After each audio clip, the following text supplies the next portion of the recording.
thankful to watch the President and the Secretary General work out. While we talk about accountability and leadership, this in the face of all of that makes it very sad. However, we are very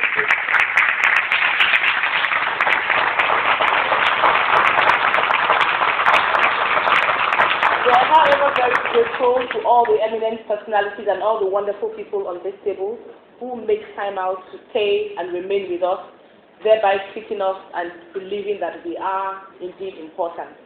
As the Secretary General has rightly said, it's to our collective shame that many are failing in their responsibilities, and this means all of us together are responsible for this, and together we all must bow our heads in shame.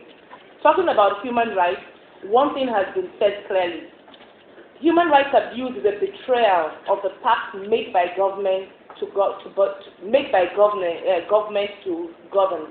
which means for as long as we have human rights abuse, then this is a betrayal on those of us who have elected our officials. Sex workers are the ones who are hounded and harassed. Their clients and abusers, who are our husbands, brothers, sons, and family members, they all go scot-free and are often glorified. Sex work must be identified as legitimate work. When people and governments decide that it is their business and role to arrest and victimize two consenting adults who have chosen to have sex and decided on what their sexual identity is, then we are in trouble.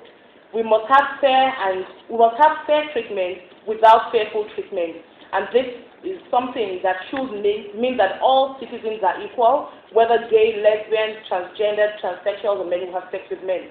Harm reduction programs and substitution therapy is what people with drugs need, what people using drugs need, not stigma and criminalization. We must leave behind the common repressive drug policies and take on a health approach policy based on truth, right, and dignity. We all know that the fastest growing number of new infection right now is amongst women in and on their matrimonial bed. Marriage has stopped being a safety net. Older women are caregivers, younger girls are also carrying the burden. If we address the issues that impact on girls and women, the battle on HIV definitely, surely will be half won. The part of the world you live in, unfortunately, determines your access to treatment, and this should not be so.